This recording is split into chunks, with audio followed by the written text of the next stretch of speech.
Easy physics বই থেকে এখন আমরা সমাধান করতে যাচ্ছি বরিশাল বোর্ড 2025 সালের প্রশ্নটি।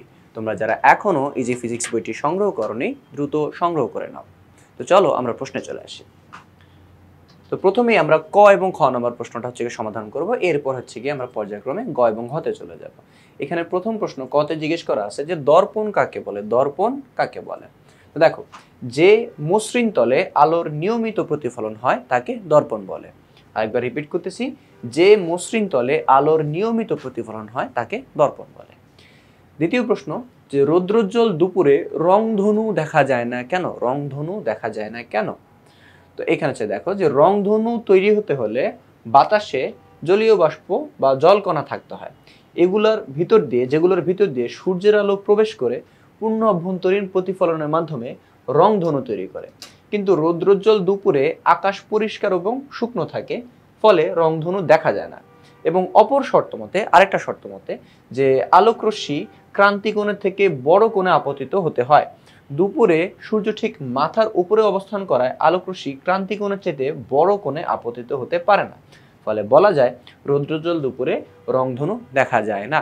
দেখো, রংধনু সৃষ্টি হইতে হলে কি করতে হবে, যে আমাদের একটা বাতাসের মধ্যে জলীয় বাষ্পের কণা থাকতে হবে, যেগুলো হচ্ছে প্রিজমের মতো হচ্ছে গিয়ে কাজ করবে।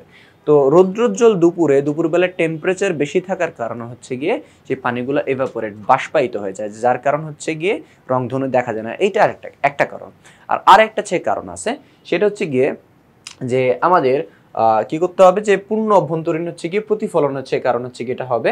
তো এখন পূর্ণ অভ্যন্তরীণ প্রতিফলনের শর্ত হচ্ছে গিয়ে যে আলোকরশ্মিকে ক্রান্তি কোণের চাইতে বা সংকট কোণের চাইতে বেশি কোণে করতে হবে। হ্যাঁ, মানে একটু মনে করো সংকট কোণ যদি সেরকম হয়, এখানে আমরা একটু বোর্ডে তাকাই, যে মনে করো কোনো আলোকরশ্মি এইভাবে হচ্ছে মনে করো 30 ডিগ্রি অ্যাঙ্গেলে যদি হচ্ছে গিয়ে আপতিত হয়, তখন হচ্ছে গিয়ে আলোকরশ্মিটা যদি এরকম বিভেদ তল ঘেঁষে যায়, তাহলে এটাকে কি সংকট কোণ হচ্ছে গিয়ে বলে। কিন্তু অন্য কোনো আলোকরশ্মি মনে করো যদি 30 ডিগ্রি থেকে বেশি কোণে পড়ে, মনে করো 32 ডিগ্রি অ্যাঙ্গেলে থেকে পড়লো, তখন কি হবে, এইভাবে হচ্ছে গিয়ে চলে আসবে। ঠিক আছে, তো তখন এইটাকে বলা হচ্ছে কি পূর্ণ অভ্যন্তরীণ প্রতিফলন। কিন্তু আমাদের দুপুরবেলায় যে কাজটা হচ্ছে হয়, যে দুপুরবেলা সূর্য থাকে কি একবারে মাথার উপরে, সূর্য থাকে একবারে মাথার উপরে। একবারে মাথার উপরে যদি হচ্ছে থাকে, তখন আলোক রশ্মি কিন্তু এরকম সোজাভাবে হচ্ছে পড়ে। তো সোজাভাবে পড়লে কি হবে, যে আমাদের সংকট কোণের সমান কোণে আলো হচ্ছে গিয়ে আপতিত হওয়া সম্ভব না, বা সংকট কোণের চাইতে বড় কোণেও আলো আপতিত হওয়া সম্ভব না। এই জন্য ভর দুপুরে বা রৌদ্রোজ্জ্বল দুপুরে আমাদের রংধনু দেখতে পাওয়ার কোনো সম্ভাবনা নেই। এখন হচ্ছে কি আমরা গ এবং হচ্ছে গিয়ে ঘতে চলে আসি। তো গ এবং ঘতে যাওয়ার আগে আমাদের একটু উদ্দীপকটা দেখে আসতে হবে। তো এখানে দেখো কি বলা আছে, 60 সেন্টিমিটার ব্যাস বিশিষ্ট একটি অবতল দর্পণের মেরু থেকে 20 সেন্টিমিটার দূরে 12 সেন্টিমিটার দৈর্ঘ্যে একটি বাঁশের কাঠি রাখা হলো। কি বলছে, 60 সেন্টিমিটার ব্যাস, 60 সেন্টিমিটার ব্যাস, তার মানে একটা হচ্ছে দর্পণ আছে, একটা হচ্ছে গিয়ে অবতল দর্পণ। এই মনে করছি একটা অবতল দর্পণ। এই অবতল দর্পণে হচ্ছে গিয়ে এই দর্পণ হচ্ছে কি মেরু, এই মেরু থেকে ফোকাস দূরত্ব না, বক্রতার কেন্দ্র সি এর দূরত্ব, এই দূরত্বটাকে বলা হয় ব্যাসার্ধ। কত? বক্রতার ব্যাসার্ধ বলা হয়, এটা কি আর বলা হয়। তাহলে এখানে কি বলছে, ব্যাস বলছে। তো ব্যাস বলছে 60, ব্যাস বলছে কি 60, তার মানে হচ্ছে কি ব্যাস বলছে হচ্ছে কত 60 সেন্টিমিটার। তাহলে সে কত আমাদের ব্যাসার্ধ কত আসবে, আমাদের ব্যাসার্ধ আসবে হচ্ছে গিয়ে 30 সেন্টিমিটার। ব্যাসার্ধ ব্যাসের অর্ধেক হয়, তাহলে হচ্ছে গিয়ে আমাদের এইখানে হচ্ছে গিয়ে কি বলছে 60 সেন্টিমিটার ব্যাস বিশিষ্ট একটা অবতল দর্পণ। ওকে, আচ্ছা, ওইখানে হচ্ছে গিয়ে দর্পণের মেরু থেকে 20 সেন্টিমিটার দূরে। আচ্ছা, এখানে আর একটু ইনফরমেশন হচ্ছে আমরা একটু লিখে নিই। কি বলছে, যে 60 সেন্টিমিটার ব্যাস, তাহলে ব্যাসার্ধ অর্থাৎ সি থেকে পি এর দূরত্ব, বা পি থেকে সি এর দূরত্ব হচ্ছে কত 30।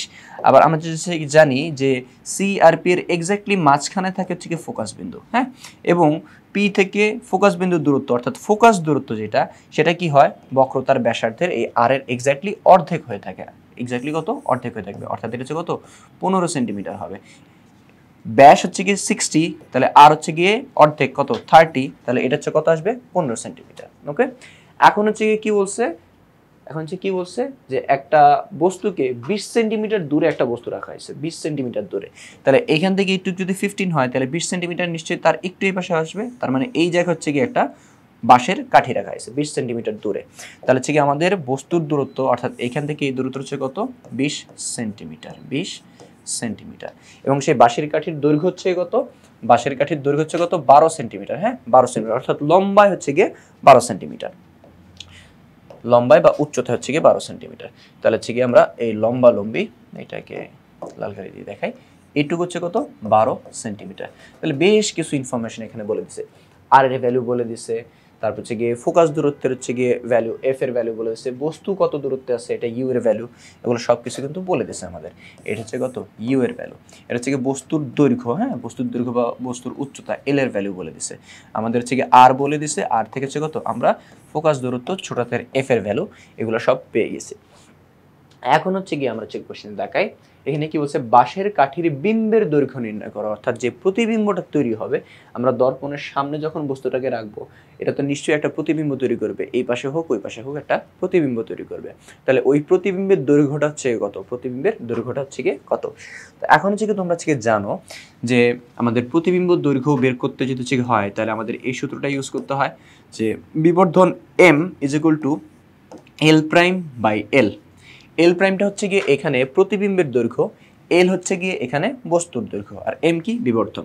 তো এখন আমাদের কাছে জানতে চাওয়া হয়েছে কি প্রতিবিম্বের দৈর্ঘ্য এল প্রাইমটা হচ্ছে গিয়ে কত। তো আমাদের যেইটা বের করতে হয় ইকুয়েশনে ওইটা বাদে বাকি সব কিছু জানা থাকা লাগে অর্থাৎ যেইটা বের করব এল প্রাইম আমরা বের করব প্রতিবিম্বের দৈর্ঘ্য বের করব এইটা বাদ দিয়ে বাকি সব কিছু বাকি কি আছে দুইটা জিনিস আছে এই দুইটা জিনিস আমাদের জানতে হবে একটা জানতে হবে এল বস্তুর দৈর্ঘ্য এটা হচ্ছে জানতে হবে এইটা হচ্ছে কি আমরা অলরেডি জানি এটা আমরা অলরেডি জানি যে এল কতটুকু দৈর্ঘ্য বাঁশের কাঠিটাই তো রাখছে তো বাঁশের কাঠিটা হচ্ছে কি এখানে বস্তু ওইটা হচ্ছে কি দৈর্ঘ্য হচ্ছে কত এল এটা কত বলে দিয়েছিল 12 সেন্টিমিটার। আর কি লাগবে আর লাগবে হচ্ছে কি আমাদের বিবর্ধন এম এম জানতে হবে এইটা কিন্তু হচ্ছে কি আমাদের কোশ্চেনে কোথাও বলে দেয় নাই যে আমাদের বিবর্ধনটা হচ্ছে কত। তাহলে এল প্রাইম বের করতে গেলে আমাদের এম লাগবে এবং এল লাগবে সো এল প্রশ্নে বলে দিছে তো তার আগে কি করতে হবে এমটা বের করতে হবে।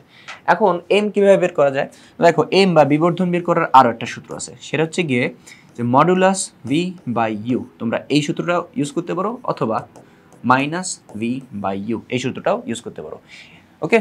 তো এই সূত্র হচ্ছে গিয়ে ইউজ করলে হচ্ছে গিয়ে এম এর মানের মধ্যে প্লাস মাইনাস থাকবে আর এই সূত্র ইউজ করলে মডুলাস দিয়ে ইউজ করলে এম এর মানের মধ্যে কোনো প্লাস মাইনাস থাকবে না শুধু ভ্যালুটা হচ্ছে গিয়ে আসবে তোমরা যে কোনো একটা দিয়ে করতে পারো ওকে।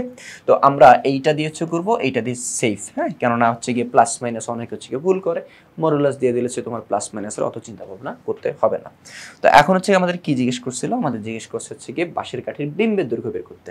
এখন বিম্বের দৈর্ঘ্য প্রতিবিম্বের দৈর্ঘ্য যদি বের করতে হয় আমরা হচ্ছে গিয়ে একটু আগে দেখছি যে আমাদের এম লাগবে আর কি লাগবে এল লাগবে মানে এম বের করতে গেলে আবার কি লাগবে ইউ বস্তুর দূরত্ব লাগবে আর কি লাগবে ভি প্রতিবিম্বের দূরত্ব হচ্ছে লাগবে। তাহলে এইখানে হচ্ছে গিয়ে দেখো তো আমাদের বস্তুর দূরত্ব ইউ এটা বলে দিচ্ছে যে বস্তুকে কত সেন্টিমিটার দূরে রাখা হয়েছে এই যে বস্তুকে হচ্ছে কি 20 সেন্টিমিটার দূরে রাখা হয়েছে ইউ ইউ এটা হচ্ছে কি বলে দিচ্ছে না আর কি ভি ভি নাই। তাহলে এখানে দেখো মেইন প্রবলেমটা কি চাইছে এল প্রাইম বের করার জন্য লাগতেছে হচ্ছে কত এম এম বের করার জন্য হচ্ছে লাগতেছে কি ভি ওকে। আচ্ছা এম বের করার জন্য লাগতেছে কি ভি তাহলে হচ্ছে গিয়ে সবার আগে হচ্ছে আমাদের কি বের করতে হবে ভি বের করতে হবে ভি পাইলে হচ্ছে কত আমরা এম পেয়ে যাবো আর এম পাইলে হচ্ছে কত এল প্রাইম পেয়ে যাবো তো সবার আগে ভি বের করতে হবে। এখন ভি বের করার কি সূত্র আমরা জানি ইউ বা ভি এগুলা বের করার জন্য 1/u plus 1/v is equal two 1/f এই সূত্রগুলো ইউজ করতে হয়। এখন দেখো ভি বের করতে গেলে আমাদের ইউ লাগবে বস্তুর দূরত্ব যেটা হচ্ছে গিয়ে আছে আর হচ্ছে গিয়ে এফ ফোকাস দূরত্ব হচ্ছে লাগবে ফোকাস দূরত্বটাও আমরা হচ্ছে গিয়ে যে প্রশ্নে যে ইনফরমেশন আছে ওগুলা থেকে পাবো বা হচ্ছে আমরা জানতে পারবো। তো এইখানে হচ্ছে গিয়ে এখন চলে আসি তো দেখো কি কি দেওয়া আছে আমাদের ফোকাস দূরত্বটা হচ্ছে কত ছিল ফোকাস দূরত্ব হচ্ছে গিয়ে 30 আচ্ছা ফোকাস দূরত্ব হচ্ছে 30 এটা না তাহলে হচ্ছে গিয়ে এইখানে আমাদের উদ্দীপকে একটু অসুবিধা আছে সেটা হচ্ছে কি এই জিনিসটা এটা ব্যাস হবে না এটা তাহলে হবে ব্যাসার্ধ এটা হবে ব্যাসার্ধ হ্যাঁ 60 সেন্টিমিটার ব্যাসার্ধ বিশিষ্ট একটি অবতল দর্পণ 60 সেন্টিমিটার ব্যাসার্ধ বিশিষ্ট একটি অবতল দর্পণ। তাহলে 60 সেন্টিমিটার যদি আমাদের ব্যাসার্ধ হয়ে থাকে তাহলে আমরা একটু এইখানে থেকে চলে আসি এই যে এইটা 60 সেন্টিমিটার ব্যাসার্ধ ব্যাসার্ধ মানে হচ্ছে গিয়ে আমাদের এগুলো আবার একটু মুছি আচ্ছা 60 সেন্টিমিটার ব্যাসার্ধ ব্যাসার্ধ মানে কি পি থেকে পি থেকে সি পর্যন্ত দূরত্ব, পি থেকে সি পর্যন্ত দূরত্ব অর্থাৎ এইখান থেকে এই দূরত্ব, এইটা হচ্ছে গিয়ে 60 সেন্টিমিটার। ওকে, আর হচ্ছে গিয়ে আমাদের তাহলে ফোকাস দূরত্ব এখান থেকে একটু কত আসবে, ফোকাস দূরত্ব এখান থেকে একটু আসবে হচ্ছে গিয়ে আমাদের ব্যাসার্ধের অর্ধেক অর্থাৎ 30 সেন্টিমিটার, ব্যাসার্ধের অর্ধেক 30 সেন্টিমিটার। ওকে, আচ্ছা, তো এখন হচ্ছে গিয়ে প্রশ্ন চলে আসে, এটা মোস্ট প্রবাবলি প্রিন্টিং মিস্টেক, তোমাদের বইতে এগুলো ঠিক করে দেওয়া হবে। আচ্ছা দেখো, তো বক্রতার ব্যাসার্ধ যদি 60 সেন্টিমিটার হয় তাহলে ফোকাস দূরত্ব কি হবে, এক্স্যাক্টলি তার অর্ধেক। ওকে, এখন উত্তল এবং অবতল দর্পণ নেওয়ার সময় একটু খেয়াল করবে যে ফোকাস দূরত্ব এবং বক্রতার ব্যাসার্ধ নেওয়ার সময় আমাদের চিহ্ন সহ নিতে হয়। যদি উত্তল দর্পণ হয় তাহলে ফোকাস দূরত্ব এবং বক্রতার ব্যাসার্ধ এগুলো হচ্ছে কি হয়, এগুলা হয় হচ্ছে গিয়ে আমাদের মাইনাসে। উত্তল দর্পণে আমাদের ফোকাস দূরত্ব এবং বক্রতার ব্যাসার্ধ এগুলা মাইনাসে নিতে হয়। যেমন তোমার কাছে যদি এরকম বলে যে একটা উত্তল দর্পণের বক্রতার ব্যাসার্ধ 40 সেন্টিমিটার অর্থাৎ আর এর ভ্যালু হচ্ছে কত, 40 সেন্টিমিটার। যেহেতু এটা উত্তল দর্পণ তাই এখানে -40 সেন্টিমিটার হয়ে যাবে। ঠিক আছে, তো আর যদি হচ্ছে কি 40 হয় তাহলে এফ হচ্ছে কত, এফ হবে আর এর অর্ধেক অর্থাৎ -20। ঠিক আছে, উত্তল বললে। যদি বলে অবতল দর্পণ, অবতল দর্পণে ফোকাস দূরত্ব এবং বক্রতার ব্যাসার্ধ এগুলো হচ্ছে কি হয়, এগুলো হচ্ছে হয় প্লাস, এগুলো কি হয়, প্লাস হয়। ওকে, তাহলে হচ্ছে গিয়ে আমাদের কি বলছে, আমাদের প্রশ্ন হচ্ছে গিয়ে বলছে যে বক্রতার ব্যাসার্ধ হচ্ছে কত, ব্যাসার্ধ হচ্ছে গিয়ে আমাদের 60 এবং সেটা একটা অবতল দর্পণ। তো যেহেতু অবতল দর্পণ বলছে তাহলে হচ্ছে গিয়ে আমাদের আর এর ভ্যালু, তাহলে বক্রতার ব্যাসার্ধ আর এর চেয়ে কত আসবে, 60। যেহেতু অবতল তাই +60, প্লাস হলে শুরুতে লেখা লাগে না, তাহলে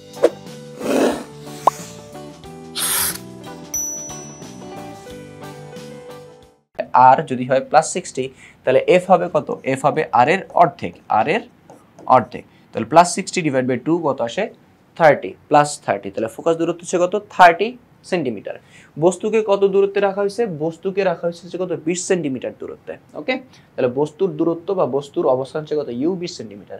বস্তুর দৈর্ঘ্য কতটুকু লম্বা সেটা হচ্ছে কত বলতেছে, 12 সেন্টিমিটার। এল অফ ও, অবজেক্টের লেন্থ কত, 12 সেন্টিমিটার।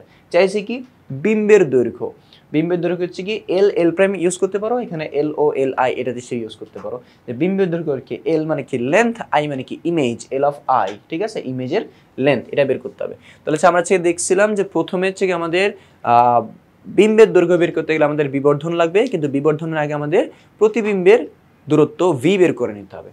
তাহলে হচ্ছে কি ভি বের করার জন্য প্রথমে এই সূত্র লাগবে, সূত্র কি 1/v + 1/u = 1/f, বা 1/u + 1/v = 1/f, যে কোনো একটা ইউজ করলেই হয়। তো এখন আমাদের v লাগবে, তাহলে 1/v কে এই পাশে রাইখা দিয়ে আমরা 1/u কে ওই পাশে নিয়ে যাব, 1/u ওই পাশে গেলে মাইনাস হয়ে যাবে।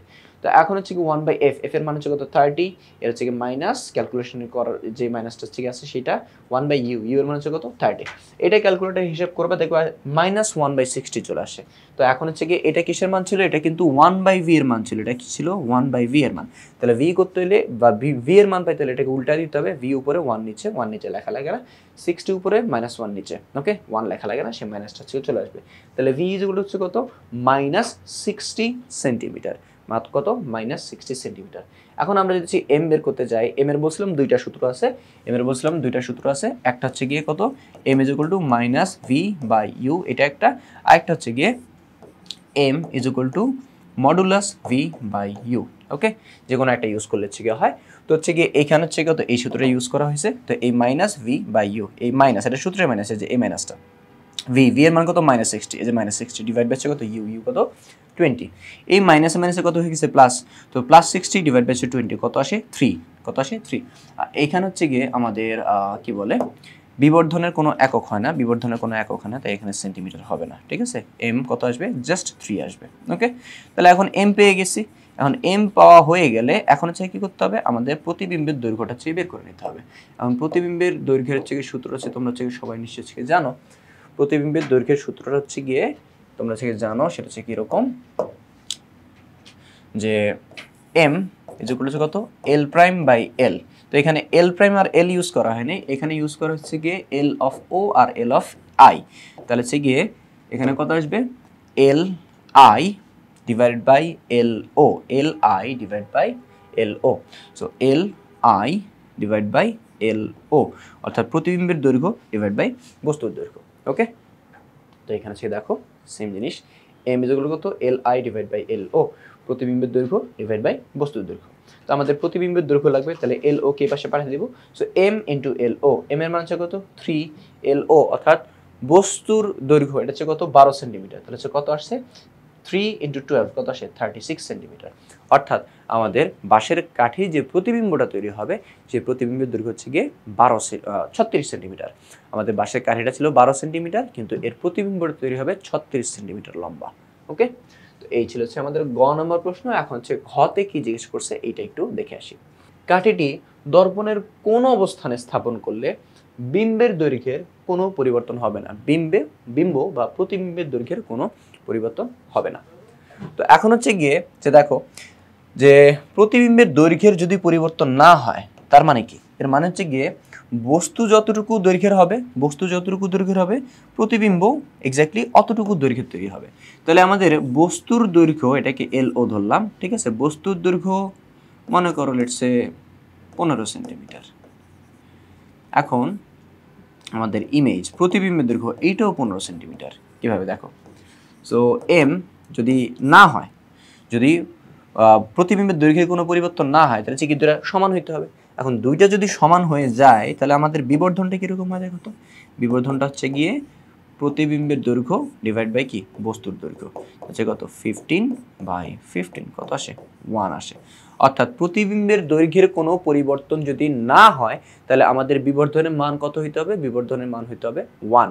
তো যখনই হচ্ছে কি বলবে যে প্রতিবিম্বের দৈর্ঘ্যের পরিবর্তন হয় না তখনই বুঝে নিবা যে এখানে এম এর মান কত বলছে, এম এর মানের কথা বলছে 1। এখন বলছে যে প্রতিবিম্বের দৈর্ঘ্যের যদি কোনো পরিবর্তন না চাই, অর্থাৎ বস্তুর দৈর্ঘ্য এবং প্রতিবিম্বের দৈর্ঘ্যটা যদি সমান চাই তাহলে বস্তুটাকে কোথায় রাখতে হবে, অর্থাৎ বস্তুর অবস্থান, বস্তুর দূরত্ব কত হইতে হবে, অর্থাৎ ইউ কত হইতে হবে। তোমার কাছে ইউ জানতে চাওয়া হয়েছে, বলছে ইউটা হচ্ছে গিয়ে বের করো কোন শর্তে, যেই শর্তে হচ্ছে গিয়ে এম এর মানটা কত আসে 1 হয়, এম এর মানটা হচ্ছে কত 1 হয়। ওকে, বুঝে গেছে। তাহলে এখন আমরা যদি ইউ বের করতে চাই তাহলে ইউ বের করার সূত্র হচ্ছে গিয়ে বা ভি, ইউ বা ভি এগুলা বের করার সূত্র হচ্ছে 1/u plus 1/v is equal two 1/f। ওকে, এটা হচ্ছে বের করতে হবে। তো এখন হচ্ছে গিয়ে ইউ বের করতে হলে কত আমাদের এফ লাগবে আর হচ্ছে কত ভি লাগবে, এফ লাগবে আর কি লাগবে ভি লাগবে। তাহলে সবার আগে হচ্ছে ভি এর মান বের করতে হবে। এখন ভি এর মান তো হচ্ছে কত এই সূত্র দিয়েই বের করতে হয়, তাই তো, একটু আগে তো তাই বলছি যে ইউ এর মান আর ভি এর মান এই সূত্র দিয়ে বের করবা। আচ্ছা দেখো, তো ইউ আর ভি এর মান এই সূত্র ছাড়াও আরেকটা জিনিস হচ্ছে বের করা যায়, সেটা হচ্ছে গিয়ে যে এম এর আরেকটা সূত্র আছে, সেটা হচ্ছে কি modulus V by U. Okay, modulus V by U. তো এইখান থেকে হচ্ছে কত এম এর মান যদি হচ্ছে কি প্রতিবিম্বের দৈর্ঘ্যের কোনো পরিবর্তন না হয় তাহলে এম এর মান কত 1, এম এর মান কত 1, তাহলে 1 এর কত ভি বাই ইউ, মডুলাসটা উঠাই দিলা, মডুলাসটা উঠাই দিলে হচ্ছে কত এই 1 1ই থাকবে। তাহলে এখান থেকে হচ্ছে কত ভি ইউকে যদি এই পাশে পাঠাতে 1 ইন্টু ইউ কত ইউ হয়ে যাবে। তাহলে ভি এর তুমি একটা মান পাইছো, এক্সাক্ট ভ্যালু হচ্ছে কি পাও নাই, মানে 10 সেন্টিমিটার 15 সেন্টিমিটার এরকম একটা ভ্যালু পাও নাই, বাট ভি এর একটা ভ্যালু হচ্ছে পাইছো। তো এই ভি এর ভ্যালুটা এখানে বসা দিয়ে তারপর যদি আমি ক্যালকুলেট করি তাহলে কিন্তু আমরা ইউ এর ভ্যালুটা পেয়ে যাব। তো এই সেম ব্যাপারগুলো হচ্ছে এখানে হচ্ছে আসছে। ও আর কি বলছিস, রশ্মি চিত্র অঙ্কন সহ গাণিতিক ব্যাখ্যা দাও। এখানে ম্যাথমেটিক্যাল টার্মটাও দেখাইতে হবে, ম্যাথমেটিক্যাল ক্যালকুলেশনটা দেখাইতে হবে, তারপরে চিত্র আঁকতে হবে। তাহলে আগে আমরা হচ্ছে গিয়ে ম্যাথটা হচ্ছে করে আসি। তো এইখানে হচ্ছে কি আছে দেখো, আমাদের প্রথমে কি করতে হবে, আমরা এতক্ষণ হচ্ছে বোর্ডে হচ্ছে কি দেখলাম, আমাদের এখানে হচ্ছে দেখলাম যে বিবর্ধন যদি 1 পাইতে হয়, সরি প্রতিবিম্বের আকার যদি চেঞ্জ না হয় তাহলে আমাদের বিবর্ধনটা পাইতে হবে কত 1, বিবর্ধনটা পাইতে হবে কত 1। এবং এই বিবর্ধন 1 পাওয়ার জন্য আমাদের ইউ এর মানটা কত হবে, ইউ এর মানটা কত হবে, তো ইউ এর মান বের করার জন্য দেখলাম ভি লাগবে। তাহলে হচ্ছে কি ভিটা আবার কোথা থেকে পাবো, এই সূত্র থেকে। হ্যাঁ, তাহলে হচ্ছে গিয়ে এখন হচ্ছে দেখো যে এখানে তো যদি বিবর্ধন পরিবর্তন না হয় বা বস্তুর প্রতিবিম্বের আকার আকৃতি যদি পরিবর্তন না হয় তাহলে এম এর মান কত হইতে হবে, এম এর মান হইতে হবে 1, এম এর মান কত হইতে হবে 1। So M is equal to হচ্ছে গিয়ে কি বলছিলাম যে এম ইজ ইকুয়াল টু লিখতে হবে যে মডুলাস ভি বাই ইউ। এখান থেকে আমরা এই যে এম ইজ ইকুয়াল টু কত, M is equal to modulus V by U. Okay, so M is equal to modulus V by U. So M is equal to modulus V by U. Okay, এইটা হচ্ছে গিয়ে কি আমাদের M এর সূত্র। ওকে, আর M কত হইতে হবে, যদি পরিবর্তন না হয় এম এর মান হচ্ছে কত 1, তাহলে এম কত 1। ওকে, মডুলাসটা উঠা দিলাম ভি বাই ইউ। ওকে, তাহলে এখান থেকে ইউকে যদি এই পাশে পাঠাই তাহলে V is equal to U বা U is equal to V, একই কথা। এই যে এখান থেকে এটা হচ্ছে পাওয়া গেছে। ফোকাস দূরত্ব কত বলছিল? ফোকাস দূরত্ব 30 সেন্টিমিটার, এটা কিন্তু বলে রাখছিল। ফোকাস দূরত্ব হচ্ছে কত? 30 সেন্টিমিটার, এটা কিন্তু বলে রাখছিল। ওকে, আচ্ছা, তো এখন যেন হচ্ছে কি বের করতে হবে? এখন হচ্ছে কি আমাদের বের করতে হবে হচ্ছে কি ইউ বের করতে হবে। হ্যাঁ, একটু বেশি উপরে চলে গেছি আমরা। আচ্ছা, তো ওইটার জন্য হচ্ছে কত? এই সূত্রটার হেল্প নিতে হয় যে 1/u + 1/v = 1/f। তাহলে 1/v + 1/u = 1/f। আমরা একটু আগে v = u, এই সেম জিনিসটা থেকে পাইছিলাম না? একটু আগে কি পাইছিলাম? v = কত? u, এটা তো পাইছিলাম, তাই না? এটা হচ্ছে ক্যালকুলেট করে পাইছিলাম, তাই তো? আচ্ছা, v = u। তাহলে v আর u যেহেতু সেম, তাহলে এখানে 1/v, v এর পরিবর্তে আমি u বসায় দিতে পারি। তাহলে এই v এর পরিবর্তে এই যে এখানে দেখো, এই v এর পরিবর্তে এখানে হচ্ছে কত? u আসছে। ওকে, আর 1/u, এই u কে u এর মতো রেখে দিছি। আর 1/f, f হচ্ছে কত? 30 সেন্টিমিটার, এভাবে রেখে দিছি। পরে u আর u এর লসাগু u, তারপর সেখানে নরমাল ক্যালকুলেশন করছি, 1 + 1 হবে উপরে, ডিভাইড বাই হচ্ছে কত? 2। তাহলে হচ্ছে কি, আর এই পাশে কত থাকবে? 1/30। তাহলে বাকি ক্যালকুলেশনটা তোমাদের এখানে দেখাই। সো 1 + 1 কত হয়ে যাবে? 2 হয়ে যাবে। আর এই পাশে হচ্ছে কত? 2/u। আর ওই পাশে কি থাকতেছে? 1/30। 1/30। তো এখন তুমি চাইলে আর গুণ করতে পারো। ইউ এর সাথে 1 গুণ করলে ইউ হয়, আর 30 এর সাথে 2 গুণ করলে কত আসবে? 60 হবে। ঠিক আছে, 60। তাহলে ইউ হচ্ছে কত? 60। অর্থাৎ বস্তুকে যদি 60 সেন্টিমিটার দূরে রাখি, তাহলে হচ্ছে গিয়ে আমাদের বিবর্ধনের মান 1 আসবে। অর্থাৎ আমাদের বিবর্ধনের বা প্রতিবিম্বের আকৃতির কোনো পরিবর্তন হবে না। তাহলে হচ্ছে গিয়ে এই যে দেখা যায় বস্তুকে 60 সেন্টিমিটার বা বক্রতার কেন্দ্রে রাখলে বিম্বের দৈর্ঘ্যের কোনো পরিবর্তন হবে না। এখন এটা তো গেল হচ্ছে ম্যাথমেটিক্যাল হচ্ছে হিসাব নিকাশ, গাণিতিক হিসাব নিকাশ। এখন আমাদেরকে চিত্র এঁকে দেখাইতে হবে। তো আমাদের হচ্ছে গিয়ে এইখানে হচ্ছে কি ছিল, এটি হচ্ছে খেয়াল করো যে আমাদের এই যে এইখানে বস্তুর যে দর্পণের মেরু থেকে হচ্ছে গিয়ে আমাদের বক্রতার কেন্দ্র পর্যন্ত দূরত্ব কত ছিল? এখান থেকে এই পর্যন্ত কত ছিল? 60 সেন্টিমিটার। যে বলছিল না বক্রতার ব্যাসার্ধ বা শুধু ব্যাসার্ধ কত? 60। তো ব্যাসার্ধ মানে কি? এই মেরু থেকে বক্রতার কেন্দ্র পর্যন্ত সেই দূরত্ব। তাহলে এখান থেকে একটু কত? 60। এখন আমরা হচ্ছে কি এখানে হিসাব করে কি দেখলাম? বস্তুকেও কই রাখতে হবে? 60 সেন্টিমিটার দূরে রাখতে হবে। অর্থাৎ বস্তুকে এই যে এই জায়গাতে রাখতে হবে। হ্যাঁ, বক্রতার যে কেন্দ্র আছে, বক্রতার কেন্দ্রের এক্স্যাক্টলি উপরে রাখতে হবে। কারণ বক্রতার কেন্দ্র 60 সেন্টিমিটার দূরে, বস্তুকে রাখতে হবে 60 সেন্টিমিটার দূরে। তো বস্তুকে রাখলাম। এখন প্রতিবিম্ব আঁকার জন্য যে কাজটা করতে হবে, প্রতিবিম্ব আঁকতে গেলে দুইটা আলোক রশ্মির প্রয়োজন হয়। তো প্রথম আলোক রশ্মি হচ্ছে নিব প্রধান অক্ষের সমান্তরালে। ওকে, প্রধান অক্ষের সমান্তরালে নিতে হবে। তো প্রধান অক্ষের সমান্তরালে যদি কোনো আলোক রশ্মি এসে পড়ে, আমরা রশ্মিটা একবার নিই। এই যে প্রধান অক্ষের সমান্তরালে একটা আলোক রশ্মি নিব। তো প্রধান অক্ষের সমান্তরালে যদি কোনো আলোক রশ্মি নিই, তাহলে সেটা ফোকাস বিন্দুর মধ্য দিয়ে কি হয়? প্রতিফলিত হয়ে চলে যায়। ওকে, এই একটা আলোক রশ্মি। দ্বিতীয় যে আলোক রশ্মিটা, ওইটা নিতে হয় ফোকাস বিন্দুর মধ্য দিয়ে। সো ফোকাস বিন্দুর মধ্য দিয়ে যদি কোনো আলোক রশ্মি নিই, তাহলে সেটা কি হবে? প্রধান অক্ষের সমান্তরালে চলে আসবে। একটা আরেকটার উল্টা। সমান্তরাল আসলে ফোকাস বিন্দুর মধ্য দিয়ে যাবে, ফোকাস বিন্দুর মধ্য দিয়ে আসলে সমান্তরালে যাবে। তো এরপর হচ্ছে গিয়ে এরা হচ্ছে গিয়ে যে বিন্দুতে মিলিত হয়েছে, ওই বিন্দু থেকে আমরা যদি সেটা লম্ব টেনে দিই, তাহলে ওইটাই হবে আমাদের প্রতিবিম্ব। তাহলে এখানে হচ্ছে গিয়ে আমরা অঙ্কনের পরে রশ্মি চিত্র গঠনের পরেও দেখতে পাইতেছি যে এখানে বস্তুর যে আকার এবং প্রতিবিম্বের আকার, এই দুটো কি আসবে? সেম আসবে। তো এই ছিল হচ্ছে গিয়ে আমাদের এই প্রশ্নের সমাধান। পরবর্তী পর্বের সমাধান পেতে এখনই সংগ্রহ করে ফেলো ইজি ফিজিক্স বইটি। তো পরবর্তী পর্বে দেখা হচ্ছে। আল্লাহ হাফিজ।